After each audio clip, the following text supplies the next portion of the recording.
Welcome to the She Wins podcast. I'm your host, Heather Sumlin, and today I have the fabulous Sylvia Masters. She is Miss Louisiana USA 2023, and I'm just so excited to get to see what she's been up to, catch her right before she gives up her title. We're going to post this after she gives up her title, but we'll get to catch up and see what all has been going on. So, hi, Sylvia.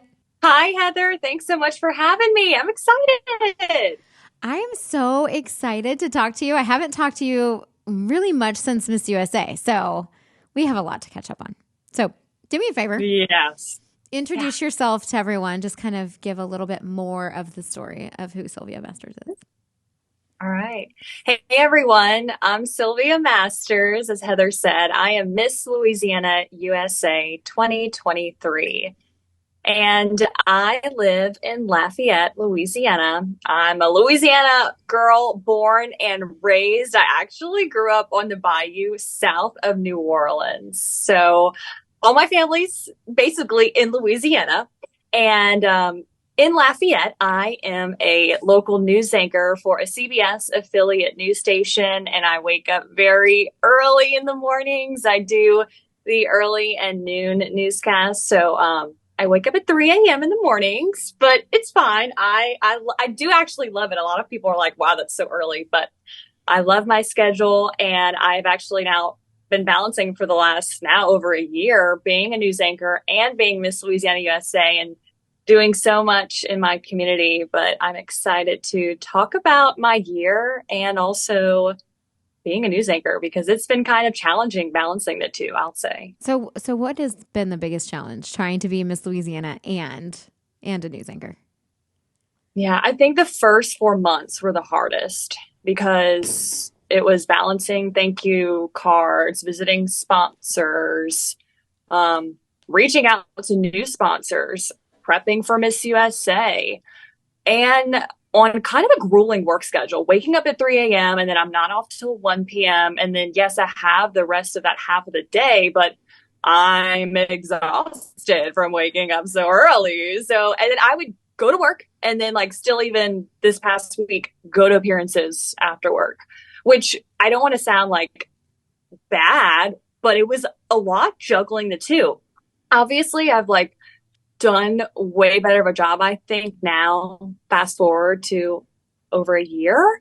But the first, I'd say, 4 months were the most challenging. Just figuring out my work, time schedule. And I have 2 dogs of my own and I foster puppies. So it's just been very busy time. I'm actually looking forward to having a little bit of more free time and maybe what it's like to watch TV again. So we always been a whirlwind. We always say that, when you get a goal, before the completion of that goal, you should set another one. So what is next for you?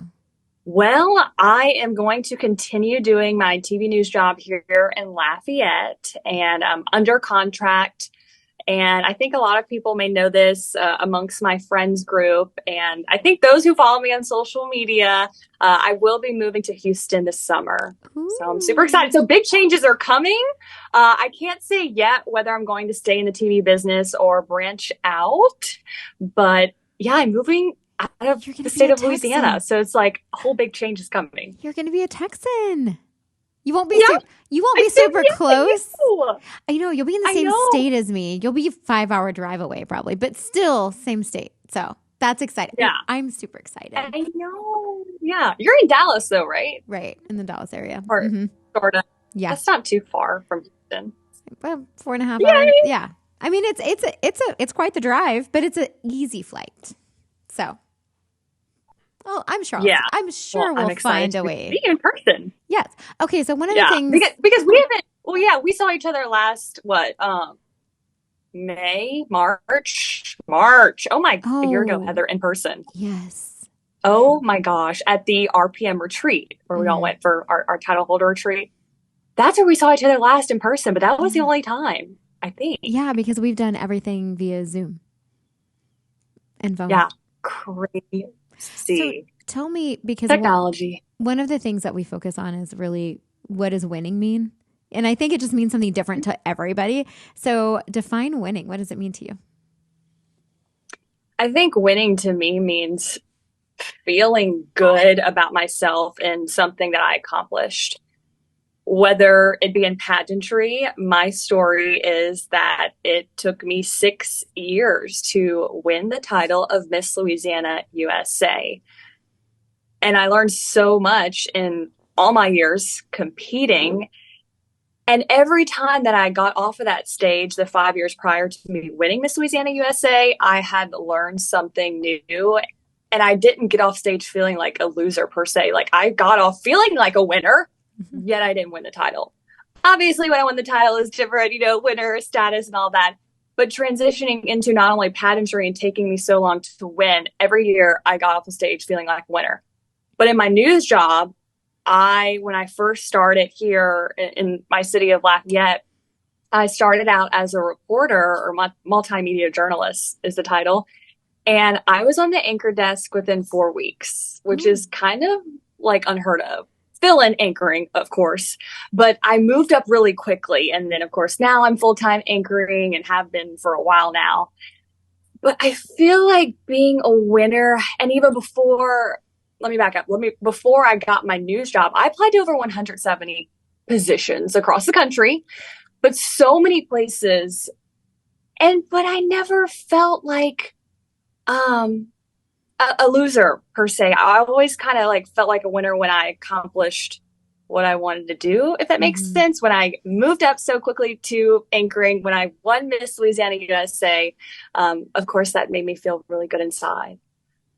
But I think just accomplishing a big goal defines a winner. I think you're going to go through stuff in life that maybe you didn't expect to go through, and you're going to make it out at the end. I think having a positive mindset also defines a winner as well. So tell me, we've talked about defining winning. Let's talk about a defining moment. Has there been a moment in your life that has been like made the biggest impact on you, or been the most defining moment? I think going back to my news job, I mean, I could talk about pageantry and obviously like what it took for me to win the crown in so many years, but the news industry is very competitive. I mean, like I said, I applied to so many places, but when I got that feeling of I moved up so quickly on the anchor desk, for me and my personal journey, that meant a lot because I worked really hard. I started out as again a reporter. I would carry my own camera and tripod and go knock on doors like after tragic events by myself. And I worked really hard. And that defining moment for me, I feel like in my work journey was when I got to that anchor desk. And as a reporter, as a young adult out of college, was really defining for me. And it's made a big difference and impact on where I am today in my news job. So are viewers critical sometimes of yeah. Yeah.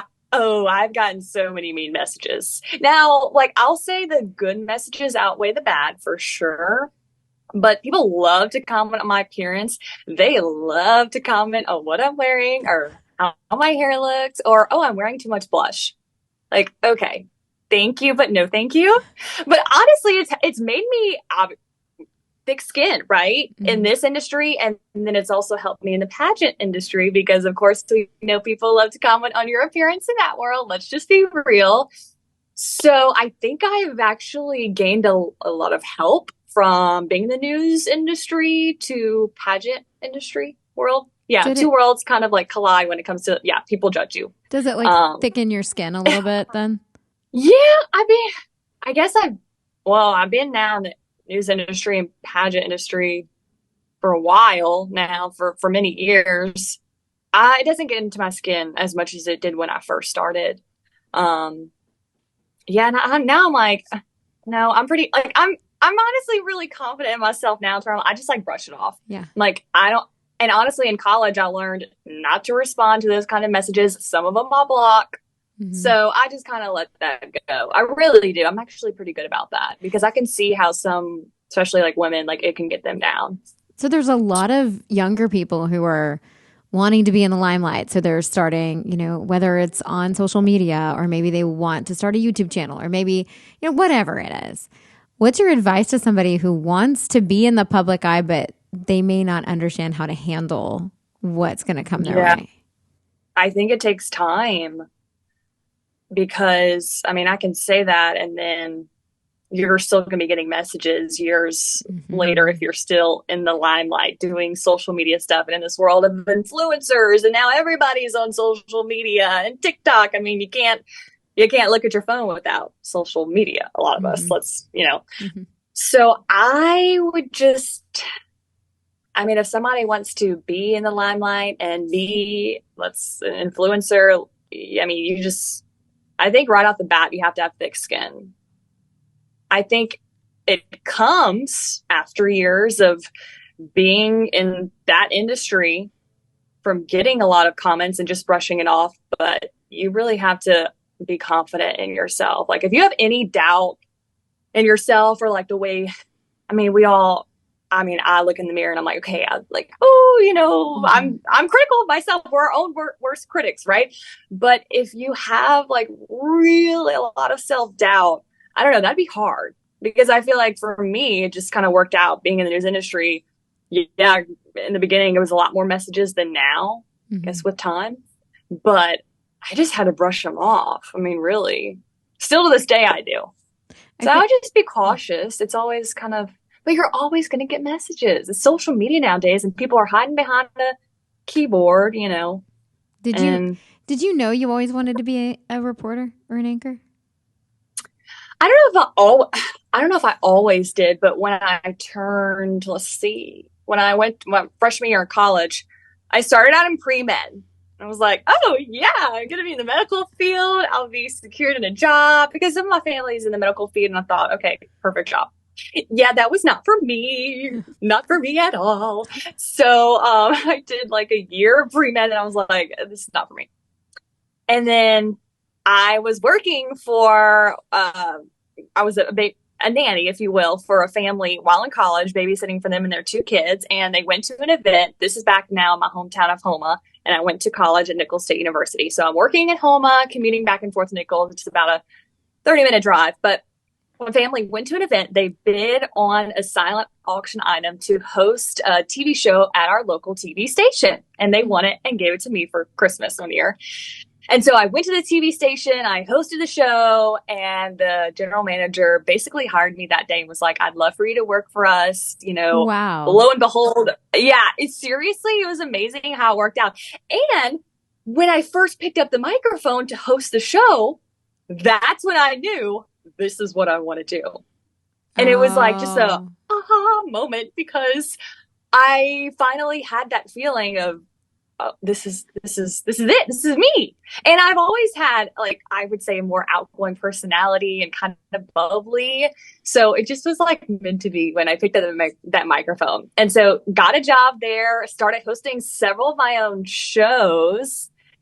And then, of course, obviously I'd switched my major to mass communication at college. And then got internships later and did all of that. So, and here I am out of college with a full-time job in mass communication in that industry. So yeah, I wouldn't say like growing up, but early college when I discovered, I love having a microphone in my hand.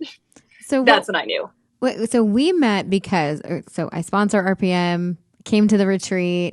And for those of you who don't know, RPM is the company that runs Louisiana, Alabama, North Carolina, and South Carolina USA pageants. So they bring all the girls together and we have this wonderful several day training, team building, all the kinds of things.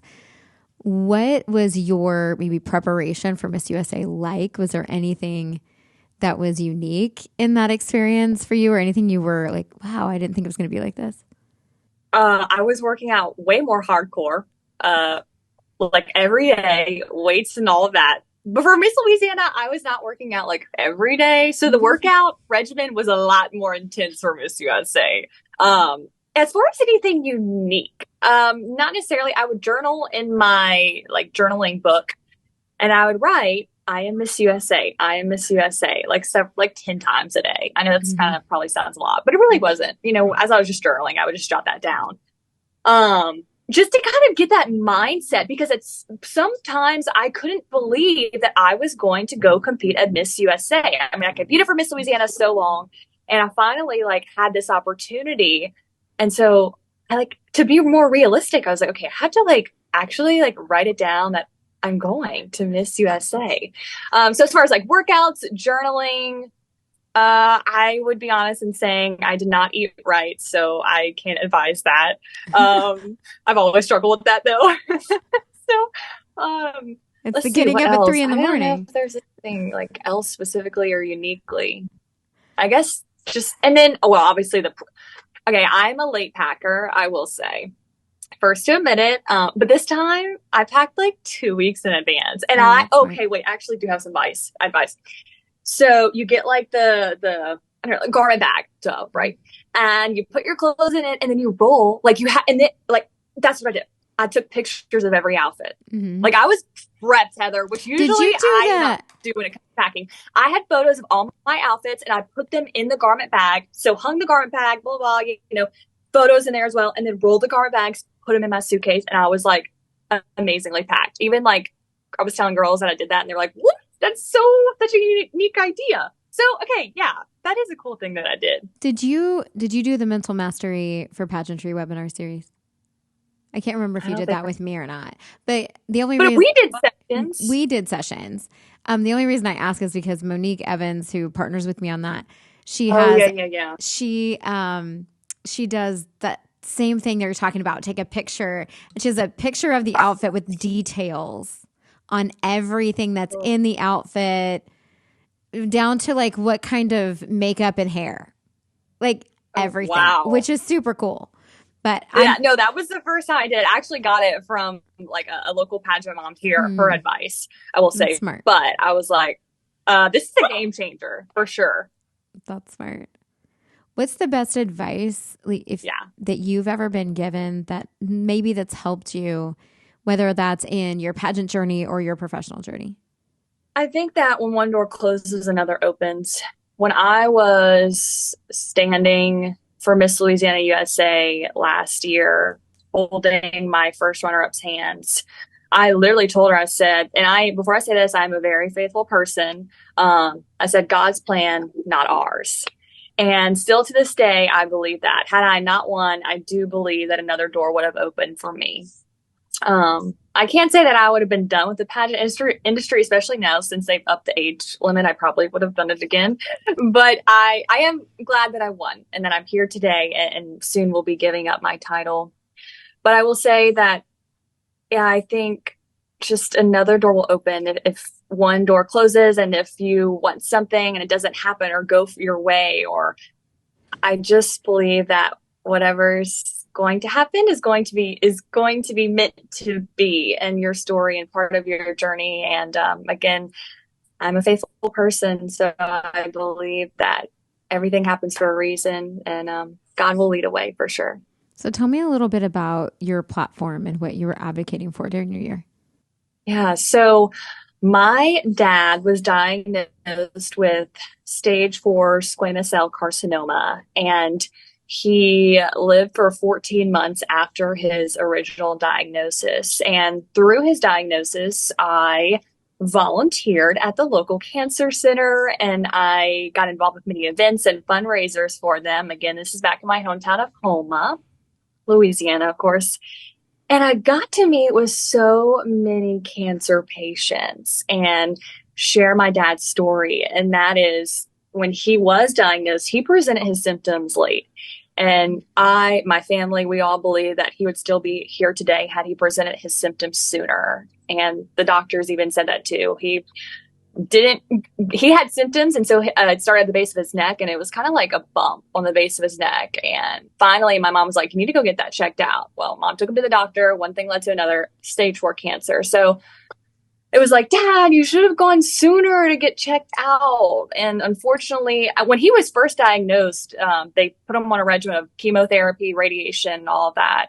And his prognosis was still, I guess you could say, okay at that time. Well, then it metastasized, and then they gave him like 6 to 8 months at that point.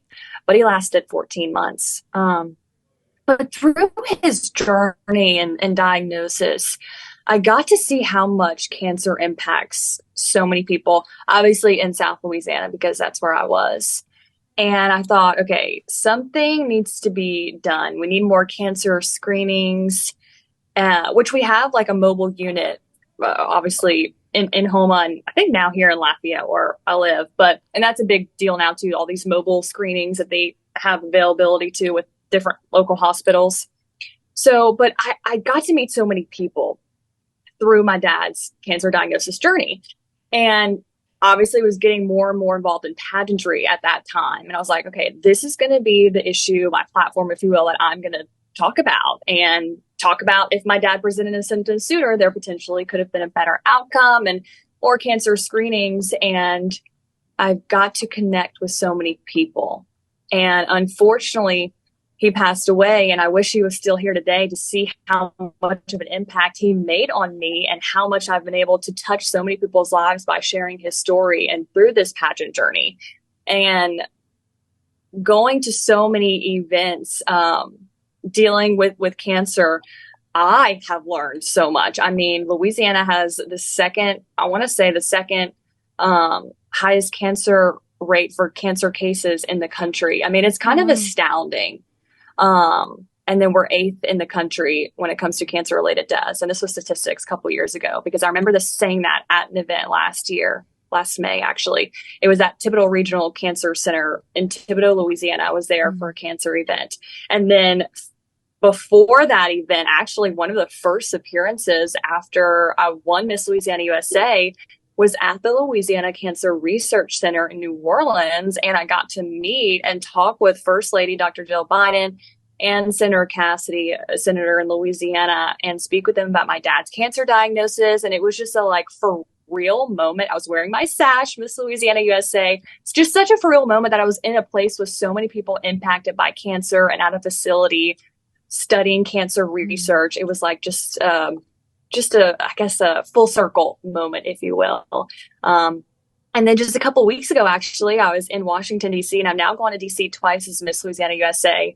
And I met with Louisiana's congressional delegation, all of them, I think, except one congressman, and got to share a little bit about my story, about my dad's cancer diagnosis. And I've just, again, met so many people impacted by cancer. And even without the title, I'll go back to still doing the same, sharing my dad's cancer diagnosis. And I loved volunteering my time at the cancer center in Houma where I went. I would actually go with my dad when he would get treatment and go and give the cancer patients something to drink or a snack or just talk with them. A lot of times they just wanted an ear to listen to. And I still keep in touch with some of them today. So I'll never forget those moments. But I've been able to do so much with that, my dad's story, and so thankful that Miss Louisiana USA opened some doors that wouldn't have been open had I not won. So it sounds like you were really positive throughout your father's treatment. How were you so strong? Well, Heather, I'm the oldest of 5. So it was like an immediate reaction that I had to be strong for my siblings. I'll never forget the day when my parents came home and told me first. And of course, I was shocked and asking questions. And I was 20 at the time. I'm now 28. And I just remember not knowing much because my grandpa was diagnosed with cancer, but it was a quick battle, if you will. So we had never experienced, I guess, this significant where it was stage 4, if you will, of a family member. So I was like, well, how do we tell my siblings, Max, Leslie, Roman, Raquel, and they were like, we're going to handle it. And so just from that day when they came home and told me first, I knew I had to be strong for them. And then even if you have a family member, if you watch someone close go through cancer, you know the serious decline that happens. So as time went on, my siblings saw that physical change in my dad.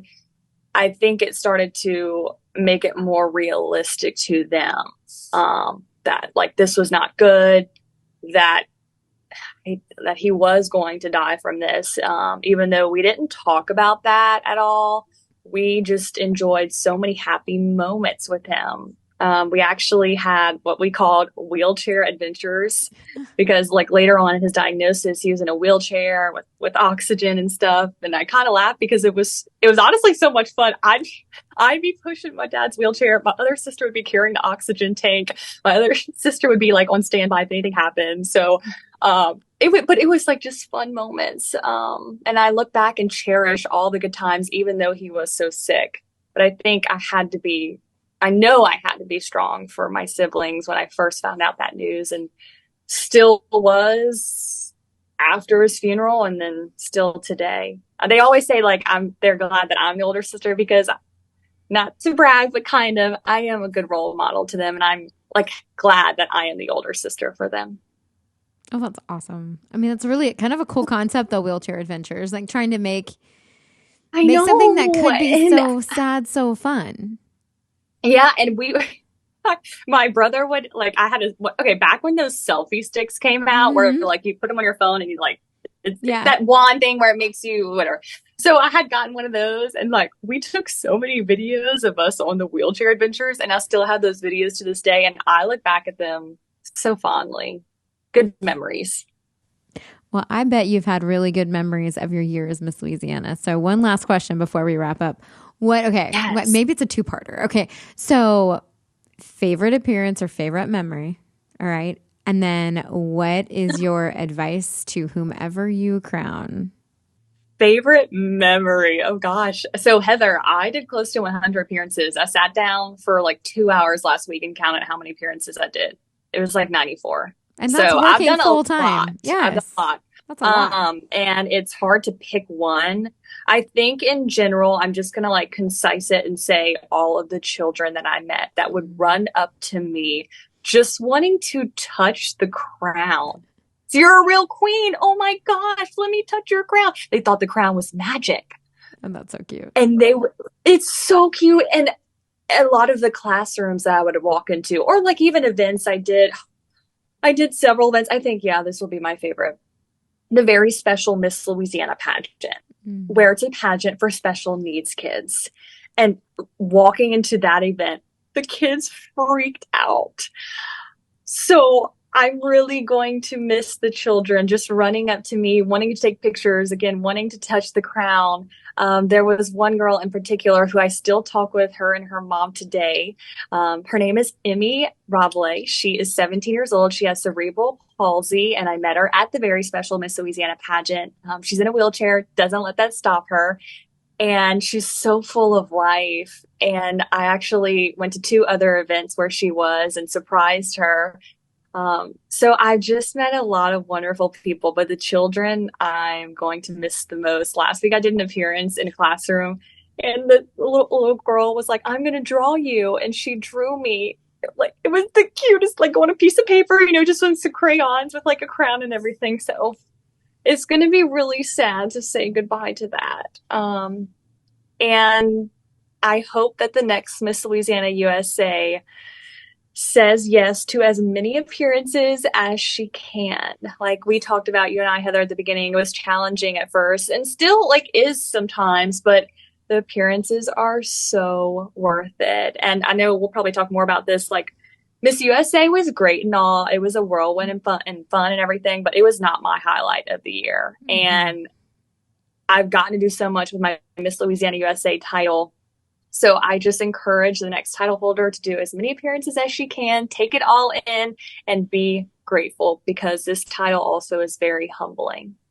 Well, thank you so much for your time, Sylvia. How can people follow you if they want to follow your journey and find out what you're going to be doing in Houston? Like, how do they follow you? Yeah, so you can go and follow my personal account. Let's go with Instagram. It's Sylvia_Masters.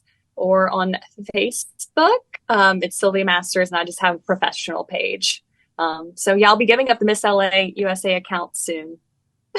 Awesome. Thank you so much for sharing a little bit of your story. She's going to share more of her story with my Patreon members. If you're not a Patreon member, you've got to join, because Sylvia and I are going to tackle some ways in which she can help women to maybe tackle their work in a better way, potentially, since I'm sure she's learned a lot as an anchor.